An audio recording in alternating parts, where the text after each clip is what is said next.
نحمده ونصلي على رسوله الكريم أما بعد أعوذ بالله من الشيطان الرجيم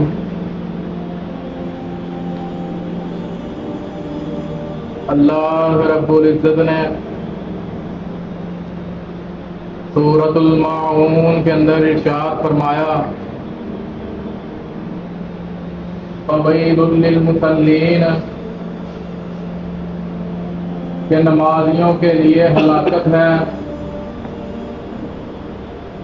نماز ادا کرنے والوں کے لیے بربادی ہے۔ الذین هم عن صلاتهم ساہون، وہ لوگ جو اپنی نمازوں میں سستی اور کوتاہی کا شکار ہیں۔ نماز میں سستی اور کوتاہی سے مراد یہ ہے کہ بندہ نمازیں تو ساری ادا کرے لیکن کبھی بغیر عذر کے نماز کو اس کے اول وقت سے مؤخر کر دے، کبھی نماز کو بغیر جماعت ادا کرے، اذان سننے کے باوجود مسجد میں نہ آئے، نماز فجر سے سویا رہے اور کبھی اپنے گھر ہی میں نماز ادا کر لے، یہ سب نماز میں سستی والے اعمال ہیں۔ یہ سستی طبیعت میں باری پان کی وجہ سے ہوتی ہے یا پھر بیوی بچوں اور بہن بھائیوں کی مجلس سے اٹھنا گرا اور مشکل ہوتا ہے، اور یہاں پھر کاروباری امور غفلت کا شکار بن جاتے ہیں۔ ان دنیاوی امور کی وجہ سے جو بندہ اپنی نمازوں میں سستی اور کوتاہی کرتا ہے اس کو دنیا و آخرت کے اندر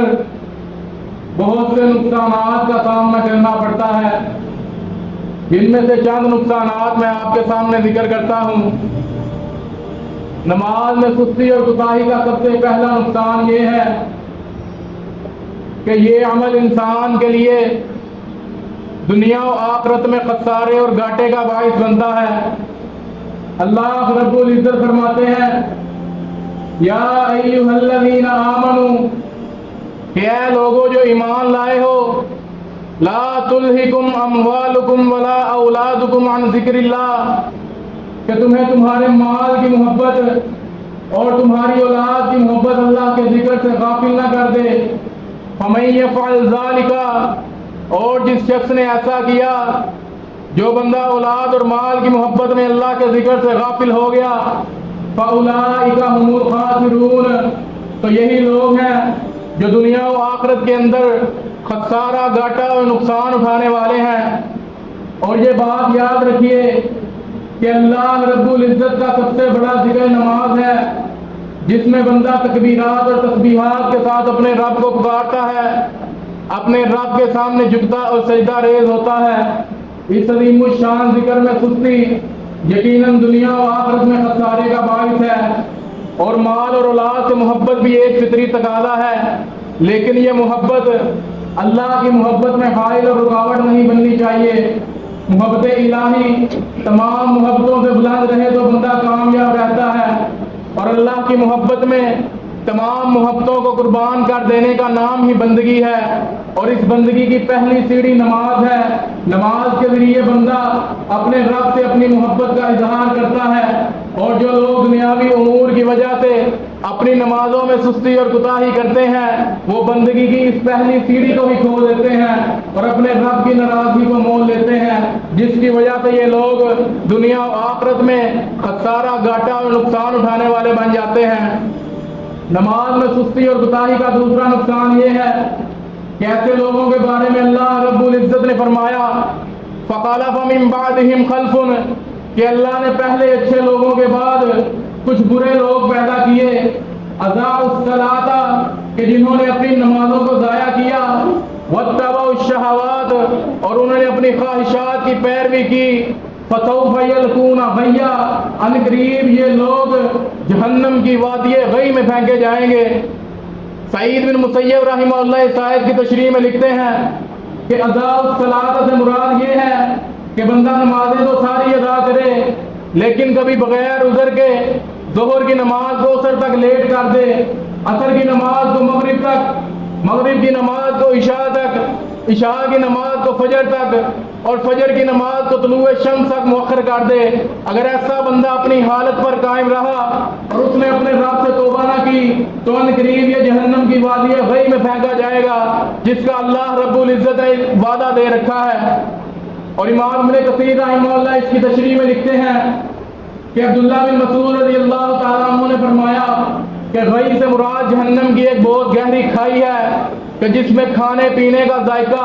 انتہائی گندا، پلید، خبیث اور کڑوا ہوگا۔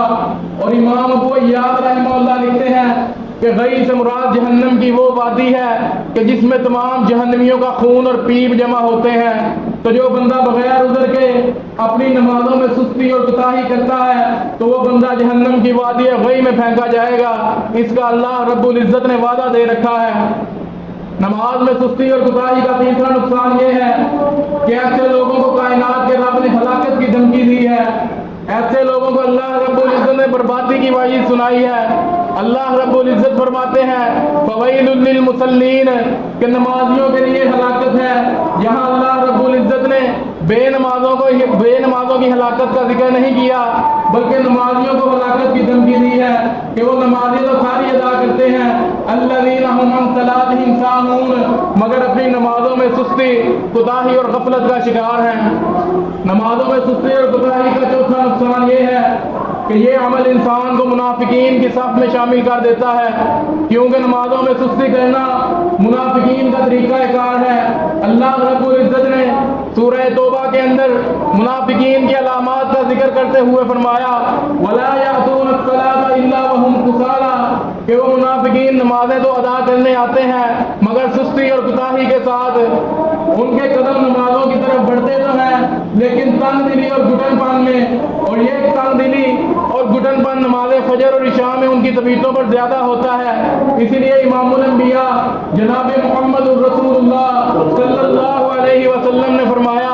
صحیح مسلم کے اندر روایت موجود ہے، آپ فرماتے ہیں ان اثقل صلاۃ علی المنافقین کہ منافقوں پر باری ترین نمازیں صلاۃ العشاء و صلاۃ الفجر، وہ عشاء اور فجر کی نماز ہے۔ ولو یعلمون ما فیہما، اور اگر یہ لوگ جان لیں کہ ان نمازوں کو وقت پر ادا کرنے کا کس قدر اجر و ثواب ہے، لا اتوہما ولو حقوا، تو وہ لوگ یہ نمازیں ادا کرنے آئیں چاہے انہیں اپنے گھٹنوں کے بل چل کے آنا پڑے۔